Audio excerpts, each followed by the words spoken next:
Wrap myself around the edge, holding on to promises. In the end, is it all just in our heads? Trying to find the pieces of life. We're just thieves. We take it all night. Hello équipe, j'espère que vous allez tous très bien. Aujourd'hui, on va parler de plusieurs points, mais d'abord, comme d'habitude, vous me suivez sur mon lifestyle, sur comment je m'entraîne, sur ce que je fais sur une journée, comment je travaille, etc. Ensuite, on parlera un petit peu de perte de gras. Donc si jamais t'es intéressé par ça, et ben reste jusqu'à la fin.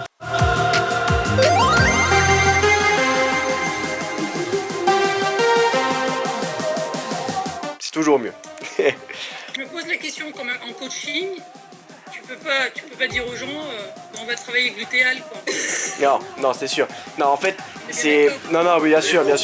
Sauf si tu tombes sur quelqu'un qui est peut-être kiné, ce qui peut arriver, hein, et que tu as plus de facilité à utiliser les nouvelles nomenclatures, mais oui, non, sinon c'est juste pour la connaissance du coach. Bah, c'est ça en fait, j'utilise les deux. Tu vois, j'utilise d'abord l'ancienne nomenclature parce que généralement ils connaissent. Et au fil du temps, j'instaure les nouvelles. Comme ça, après, quand ils entendent soit l'un soit l'autre, et ben ils savent ce qu'on va faire. Le but, c'est de les éduquer.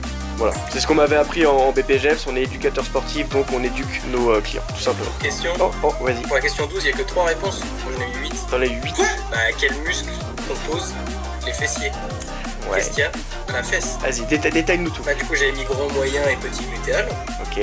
Mais il y avait aussi le piriforme, l'obturateur interne, l'obturateur externe, les jumeaux et le carré crural. Ok. Pourquoi tu les inclus? Parce qu'ils sont dans le cadre.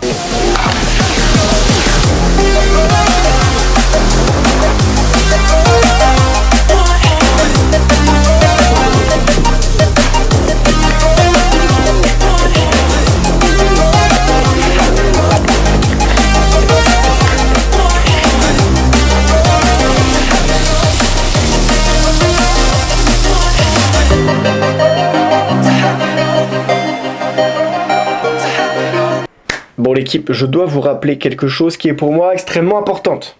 C'est une erreur que beaucoup de pratiquants font, que j'ai moi-même fait.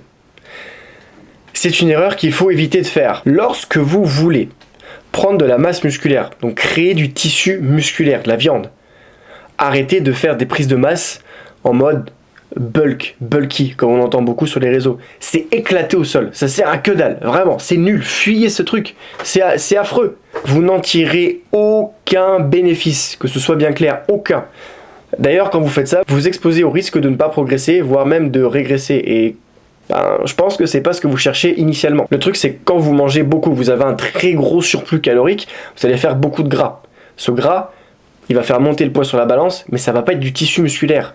Ce sera juste du tissu adipeux. Et on veut pas de tissu adipeux. C'est pas beau, c'est dégueulasse, soyons honnêtes. On se fait pas chier à aller à la salle de sport tous les jours, pendant des heures, pendant des années, si c'est pour au final ressembler à Winnie l'ourson. Non. Faut pas se mentir à soi-même, on va pas se leurrer. Si on va à la salle, c'est avant tout pour se plaire et pour rester un minimum esthétique. Alors non, votre objectif c'est pas forcément d'avoir des abdos vénères avec des veines partout, on est bien d'accord. Entre avoir un taux de masse grasse à plus de 20% et un taux de masse grasse entre 12 et 15%, tout le monde choisirait entre 12 et 15%, ce qui est logique. Alors quand vous faites une prise de masse, que vous voulez créer du tissu musculaire, restez en maintien ou créer un léger surplus calorique. Quand je dis léger, 100, 150 calories, c'est suffisant, pas plus. Pas plus, ça sert à rien. Parce qu'en plus, vous allez créer de l'autorésistance à votre insuline. Et là, bon courage pour la suite. Hein. Vous allez devoir faire des mini-sèches, on appelle ça des mini-cuts. Ça va vous faire perdre du temps, alors que si vous aviez fait les choses proprement dès le début, ça aurait été clairement évitable. Une prise de masse, c'est comme une sèche. C'est long. Ça ne se fait pas en 2 ou 3 mois. C'est beaucoup plus long que ça si vous voulez que ce soit réussi. Surtout si vous êtes des pratiquants de musculation naturelle, c'est encore plus long. Prenez votre temps, la musculation, c'est un investissement à long terme. Arrêtez de penser que vous allez avoir le physique de vos rêves en fin d'année. Non. Ou alors vous avez très peu d'attente. Ce qui est possible et tout à fait concevable. je respecte. Mais dans 90% des cas, c'est pas vraiment ça. Essayez d'être le plus strict possible, toujours en gardant une notion de plaisir, mais pensez bien que chacun des écarts que vous allez faire en prise de masse, vous allez le payer sur votre prochaine sèche. Et ça, c'est principalement dû à ce qu'on appelle la notion de plaisir instantané. Qu'est-ce que c'est la notion de plaisir instantané?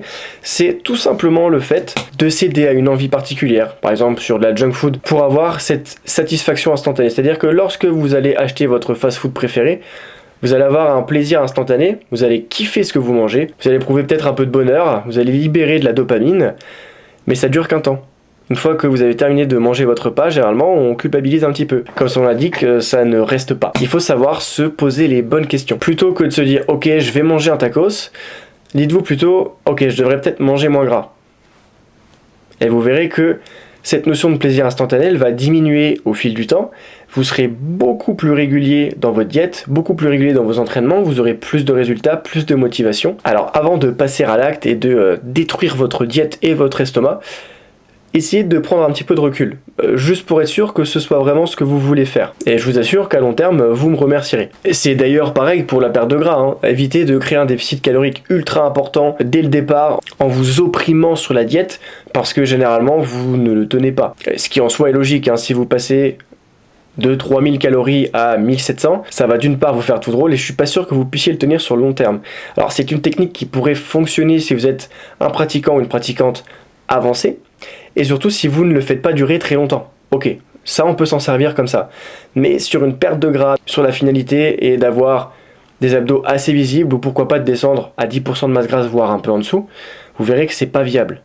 Mais alors, pas du tout. Alors, avant de toucher à la diète tout de suite, essayez déjà d'augmenter votre dépense calorique avec votre NAP. Le NAP, c'est juste le niveau d'activité physique. C'est ce que vous faites dans la journée.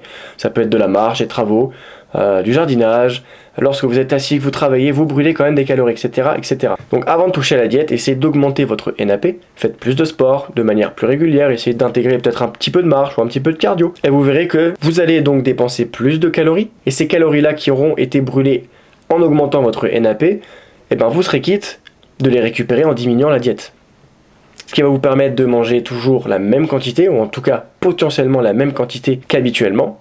Ça va potentiellement vous éviter la frustration et ça va vous permettre de tenir votre objectif sur un plus long terme. Et ça, encore une fois, c'est pas négligeable. Si jamais vous avez déjà un niveau d'activité physique assez élevé, alors là on peut commencer à parler de déficit calorique créé à partir de la diète. Encore une fois, créer un déficit assez tranquille. Pas de prise de tête. 100-150 calories pour commencer, c'est bien. Si jamais vous voyez des résultats, alors restez. Quand vous voyez que vous commencez à stagner un petit peu, diminuez encore un petit peu les calories, jusqu'à atteindre votre objectif. Attention, sans trop les diminuer non plus, ne tombez pas dans l'exagération. La musculation c'est cool, mais c'est très compliqué. Alors ne croyez pas ce que tout le monde dit à droite et à gauche, basez-vous surtout sur ceux qui ont de vraies connaissances et qui ont des transformations à leur actif. Et notamment la leur, c'est quand même important. Ok l'équipe, on poursuit. Ouah, j'articule pas frère, c'est un truc de ouf. Ok l'équipe, on va poursuivre du coup la shape update. Étant donné que la vidéo est basée sur ça, on va essayer de faire quelques plans avec le bro qui est juste derrière. On le voit pas trop, mais il est là. Il va nous aider à record un peu quelques scènes sympas. Et voilà. Et on va essayer de faire ça proprement.